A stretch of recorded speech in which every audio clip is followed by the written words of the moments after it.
Oke, bismillahirrahmanirrahim. Assalamualaikum warahmatullahi wabarakatuh. Selamat siang, pagi, sore, malam, teman-teman semuanya.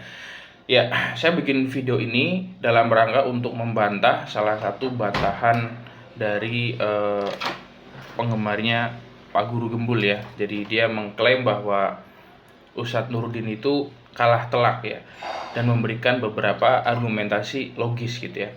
Dan kenapa saya akhirnya membuat video ini, karena saudara Mufti ini membuat sebuah argumentasi bantahan menggunakan logik gitu ya.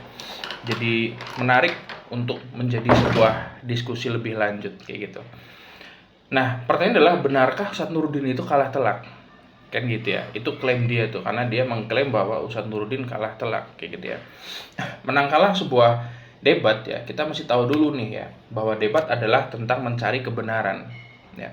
Benar itu membuat atau meruntuhkan sebuah argumentasi, bukan sentimen ya. Jadi benar kalahnya, menang kalahnya seseorang itu kita lihat dari argumentasinya, bukan dari ya betul memang kemarin Pak Guru Gembul dia betul-betul memang dirujak ya, karena memang dia tidak membuat satu argumentasi yang kokoh gitu ya, dan tidak apa namanya, tidak membuat sebuah argumentasi yang sesuai dengan adab dalam berdebat ya, menggunakan referensi gitu ya, terus memahami pangkal apa namanya, perdebatan gitu ya, membantah argumen lawan, mengkritik argumen lawan.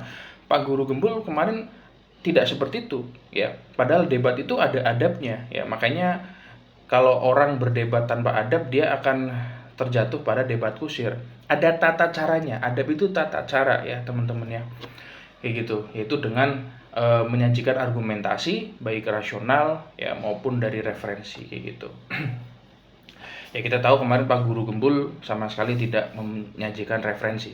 Tapi ada satu bantahan ya dari saudara Mufti ya, yang membuat video terkait bahwa argumentasi dari Ustadz Nurdin itu dibantah sama dia gitu ya.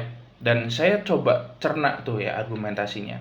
Ternyata argumentasi saudara Mufti ini sangat cacat logika ya, sangat apa namanya, kelihatannya benar ya, tapi nanti kita akan lihat bahwa sebetulnya argumentasi dia sangat lemah sekali dan sangat mudah untuk dipatahkan kayak gitu. Kita lihat argumentasinya dia. Ada banyak slide presentasi ya, tapi yang ada di videonya itu, tapi menurut saya hanya 3 poin yang menyampaikan argumentasi dia membantah Ustadz Nurdin. Yang lainnya yang awal hanya bicara kekaguman dia ke Ustadz Guru Gembul ya, atau Pak Guru Gembul gitu ya.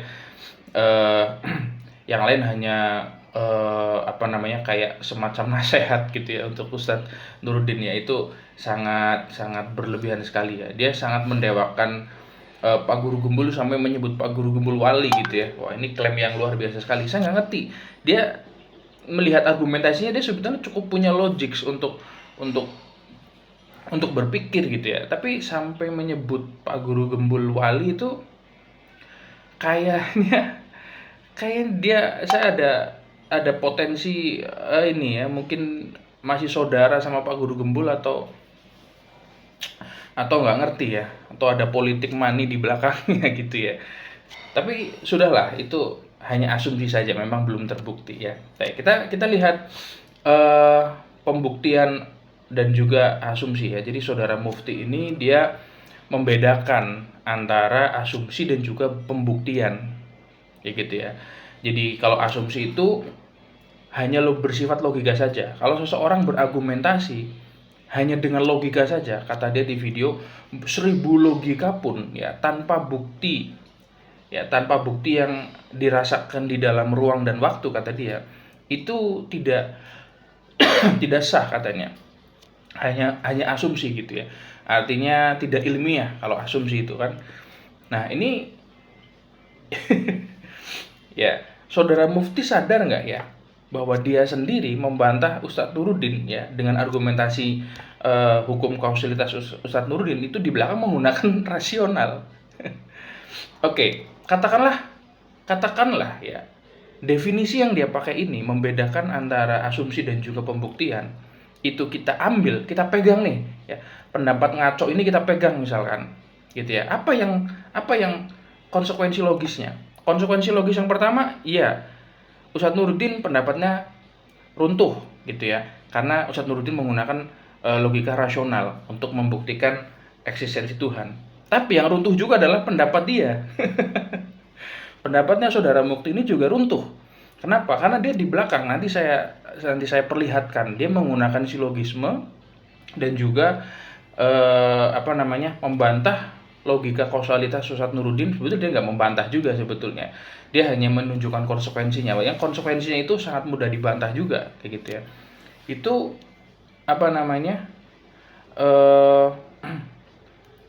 menggunakan logika juga, kayak gitu ya. Jadi bukan hanya Ustadz Nuruddin yang gugur, pendapat Anda juga gugur, kayak gitu ya. Ya karena definisi Anda ngaco soal membedakan antara asumsi dan juga pembuktian, kayak gitu. Dia menggunakan analogi yang juga ngaco, teman-teman semuanya. Kita lihat. Dia memberikan contoh, ya. Dia punya asumsi misalkan seorang Ustadz Fulan punya istri 2. Ya, secara logis masuk akal kata dia karena dia bisa baca kitab dan disukai banyak wanita. Kemudian tapi harus ada pembuktian misalkan ya. Pembuktiannya adalah ya ada cek buku KUA-nya, mungkin ada foto wedding mereka nikah kayak gitu. Kenapa saya ngaco? Saudara Mukti, Anda membandingkan sesuatu yang nggak apple to apple. Oke? Objek pembahasan yang dibahas Ustadz Nuruddin dan juga Pak Guru Gembul adalah objek metafisik yang sejak awal itu bukan wilayah empiris ruang dan waktu. Oke? Anda mempersamakan objek metafisik ya, Tuhan gitu ya, dan juga Pak Fulan punya 2 istri. Ya. Ini sudah nggak apple to apple dalam memberikan perbandingan. Saudara Fulan, nah disitulah kesalahan berpikir dari Saudara Fulan, ya gitu ya.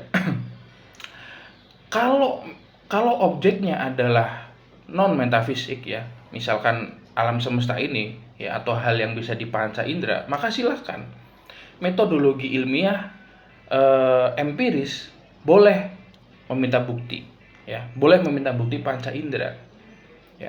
Tapi manakala objeknya bukan panca indera, maka jangan gunakan metodologi empiris. Nah, itu juga kesalahan Pak Guru Gembul ya. Ya karena ini pengikutnya Pak Guru Gembul, ini salahnya. Jadi ketika kita menentukan ilmiah sesuatu, ya, objek sesuatu itu ilmiah atau tidak, ya, maka harus disesuaikan metodologinya, Saudara Mufti, ya. Kalau metodologinya objek yang dibahas ya, objek kajiannya adalah sifatnya metafisik, ya gunakan metodologi yang memungkinkan untuk membahas itu. Kalau objeknya panca indera, maka silahkan gunakan panca indera, Saudara Mufti ya. Bantahannya begitu. Nah, jadi kesalahan Saudara Mufti ini ibaratnya begini. Saya lihat Saudara Mufti ini dia bisa bahasa Arab ya. Di beberapa kontennya saya lihat. Andaikanlah begini, Saudara Mufti guru bahasa Arab, saya guru bahasa Indonesia. Saya lagi ngajar murid saya nih, Budi pergi ke pasar. Oke. Tiba-tiba Saudara Mufti bertanya, itu ke pasar tasrifnya bagaimana mas? Atau itu dibaca nasab atau rofa? Apa namanya itu kalau bukan offside ya? Itu namanya offside, Saudara Mufti. Kenapa offside? Karena Anda metodologinya adalah bahasa Arab, nahwu shorof. Jangan masuk mempertanyakan orang yang sedang mengkaji bahasa Indonesia kayak gitu. Mengkaji suatu ilmu dengan menggunakan bahasa Indonesia. Sama, objek sesuatu yang sifatnya metafisik seperti Tuhan ya, malaikat gitu ya, itu dikaji dengan kajian rasional ataupun khobar sodik ya. Anda malah bilang khobar sodik atau wahyu itu hanya asumsi gitu ya. Berarti Anda menganggap kalimat Rasulullah, hadis itu hanya asumsi semata ya. Di video ada bisa, tapi kita nggak bahas itulah. Itu mungkin kesalahan berpikir Anda saja gitu ya. Ya walaupun itu cedera parah sekali gitu ya, pikirannya seperti itu. Nah, maka offside itu mungkin kalau Anda mau menganalogikan gitu ya, bagaimana mengilmiahkan Tuhan gitu ya, atau mungkin Anda bisa kasih analogi tuh, bagaimana cara mengilmiahkan malaikat ya, atau Isra Mi'raj, sesuatu hal yang sama-sama metafisik begitu. Nah, disitulah kita gunakan akal rasional kayak gitu ya. Itu Saudara Mufti bantahan Anda yang pertama ya. Jadi mudah-mudahan Anda mulai mengerti tuh ya di mana cedera berpikir Anda sebetulnya. Yang kedua adalah ini ya, Anda menggunakan silogisme ya yang tadi saya bilang ya. Anda menolak 1000 logika ya, tanpa bukti, kemudian Anda sendiri lihat, Anda membantah Ustadz Nuruddin dengan logika, menggunakan silogisme ya. Kalau saya tanya, mana bukti, ruang dan waktu yang Anda paparkan di dalam bantahan argumentasi Anda? Ada nggak? Nggak ada. Ya karena nggak bisa. Rasional dibantah dengan rasional. Gitu loh. Jadi kalau Anda menuntut bukti ya atas dasar nggak ada panca indera ruang dan waktu gitu ya, maka Anda offside namanya ya. Ini metodologi ilmiah pembuktiannya secara rasional ya. Jangan Anda tuntut bukti yang disyaratkan oleh metodologi empiris. Gitu Saudara Mufti. Oke, tapi kita bahas argumentasinya ya. Walaupun argumentasi Anda ini sebetulnya sudah runtuh kalau kita pakai definisi Anda sendiri ya. Sebetulnya Anda nggak konsisten dengan pendapat Anda sendiri. Tapi oke lah ya, kita maafkan saja definisi Anda yang ngaco tadi. Kemudian kita fokus kepada argumentasi Anda yang ini gitu ya. Anda memberikan problem nih bahwa hukum kausalitas yang disampaikan oleh Ustadz Nuruddin gitu ya. Berarti Anda sebetulnya nggak membantah hukum kausalitas itu membenarkan adanya prima causa gitu ya, yaitu zat Tuhan yang maha besar gitu ya. Ada sebab dari sebuah akibat gitu ya. Satu sebab di antara sebuah akibat gitu. Nah, kemudian ya berarti kemudian Anda memberikan masalah gitu ya. Masalahnya ya, prima causa ini juga diklaim ya. Anda harus tahu, itu adalah diklaim oleh penganut keyakinan yang lain ya. Entah itu ateis atau non muslim ataupun agnostik. Gitu kan, bantahan Anda kan. Jadi apa bukti kalau akidah Islam itu apa bukti kalau hukum kausalitas ini adalah membenarkan agama Islam?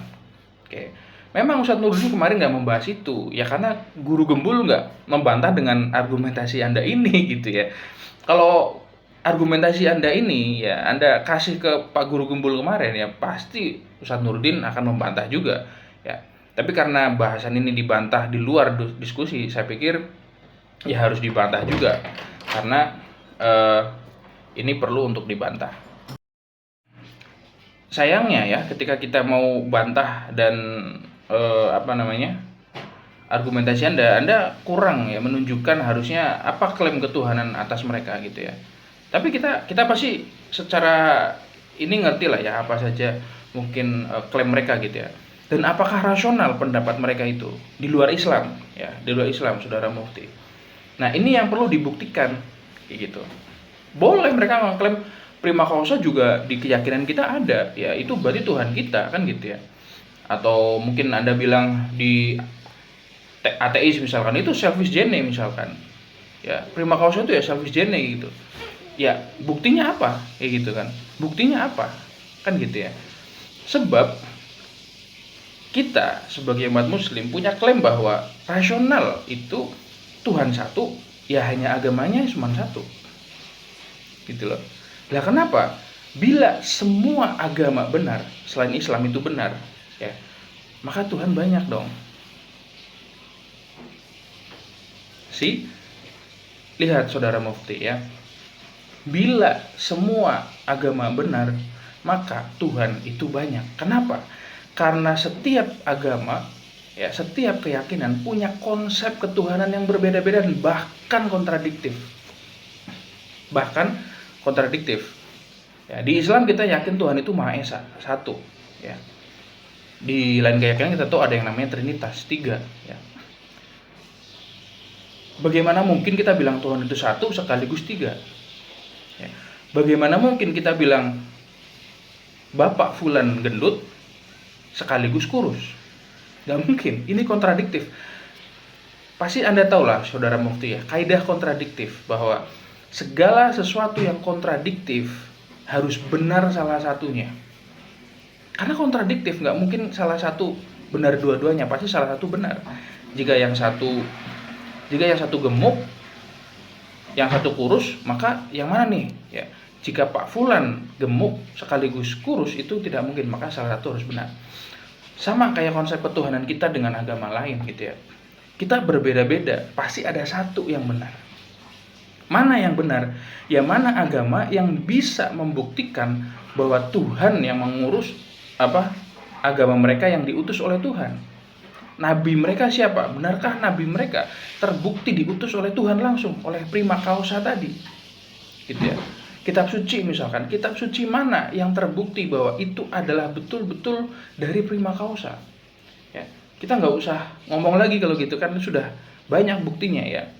Nabi Muhammad misalkan nggak bisa baca tulis, umi gitu ya. Kok bisa menulis kok bisa dia memiliki kitab suci ya, Al-Quran yang begitu dalam sekali isinya gitu ya. Padahal nggak bisa nulis, nggak bisa baca. Apalagi jawabannya kalau itu bukan dari Tuhan kayak gitu. Jadi keyakinan kita itu terbukti ilmiah dengan logika rasional seperti itu. Ya, rasional nggak kalau kita katakan Al-Quran itu dari Tuhan? Sangat rasional, karena Nabi Muhammad nggak bisa nulis, nggak bisa membaca. Kok dia bisa punya kitab seperti itu? Ya, sedahsyat itu isinya. Nggak mungkin kalau itu bukan dari Tuhan, dari prima causa tadi, gitu ya. Orang lain boleh membantah, silahkan. Saya nggak setuju kalau kalamullah itu hanya dimiliki oleh Islam misalkan. Ya silahkan bantah, buktikan kalau Nabi Muhammad tidak bisa membaca dan menulis misalkan. Atau buktikan kalau Nabi Muhammad bukan nabi. Ya, Nabi Muhammad terbukti nabi dengan segala mukjizatnya yang tidak mungkin itu bukan dari Tuhan. Mukjizat Al-Quran, bisa membelah bulan dan lain sebagainya gitu. Ya. Itu saudara mukti ya. Jadi hukum kausalitas, Anda tidak membantah hukum kausalitas, Anda menyepakati hukum kausalitas, hanya saja Anda punya konsekuensi logis yang salah ya.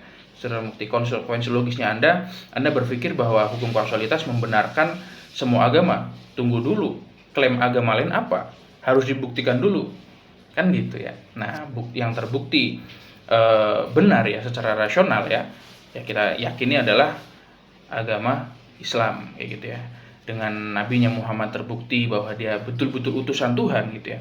Kemudian Al-Quran yang betul-betul kalamullah, bukan kalam nabi loh ya, bukan kalam nabi, karena nabi nggak bisa nulis, nggak bisa baca tadi ya, saya sudah paparkan gitu saudara mufti. Nah, jadi kesimpulan dari video ini adalah untuk pembantahan saudara mukti adalah silahkan gunakan metode ilmiah disesuaikan dengan objek yang diteliti atau dibahas saudara mukti ya.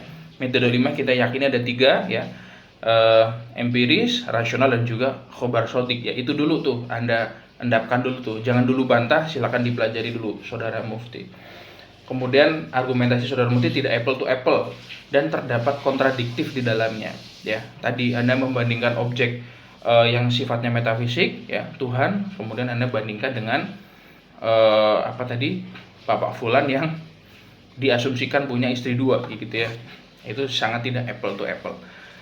Kemudian argumentasi Anda yang terakhir soal hukum kausalitas memiliki problem, itu juga saya bantah bahwa jika semua agama benar, maka Tuhan banyak dong ya. Jadi nggak mungkin tuh yang Anda sebutkan tadi ya, ateis, agama non muslim, agnostik itu boleh mereka mengaku prima causa, itu hak mereka gitu ya. Tapi kita juga punya hak untuk membantah bahwa mereka salah kayak gitu ya. Ya, dibuktikan dengan argumentasi tadi bahwa pasti hanya ada satu agama yang benar, sebab konsep ketuhanan masing-masing agama itu berbeda. Nggak mungkin Tuhan itu berubah bentuk atau banyak gitu ya, atau bahkan kontradiktif salah satu di dalamnya. Kemudian kita punya argumentasi ini saudara mufti ya, bukan berarti kita tidak intoleran gitu ya. Ya, kita meyakini agama Islam itu benar ya, agama yang benar menurut kita hanya satu, yaitu Islam, bukan berarti kita tidak toleran dengan agama yang lain ya. Akidah dan juga toleransi itu bab yang berbeda ya. Kita yakin nih agama kita benar. Begitu juga mereka juga meyakini hanya agama mereka yang benar kan. Kenapa kita nggak boleh kan gitu ya. Tapi ketika kita bertemu, ketika kita mungkin dalam lingkup sosial ya, kita jadi orang yang penuh dengan toleransi, dengan memiliki keyakinan benar atas masing-masing. Saya kira itu video saya kali ini, dan mudah-mudahan saudara Mufti bisa mengkoreksi lagi ya, mengevaluasi lagi pikirannya tentang bahwa Ustadz Nuruddin itu argumentasinya kalah telak. Bukan mencari pembenaran dari Ustadz Nuruddin, saya membenarkan Ustadz Nuruddin bukan juga karena retorikanya yang merujak guru gembul, bukan, tapi benar-benar karena argumentasinya kokoh ya, argumentasinya kokoh. Nah, saya pun membantah Anda karena Anda membuat argumentasi. Kalau Anda hanya orang yang sentimental ya terhadap Ustadz Nuruddin atau mungkin suka dengan Pak Guru Gembul ya, saya nggak akan membantah Anda kayak gitu ya. Saya kira itu saja. Terima kasih. Assalamualaikum warahmatullahi wabarakatuh.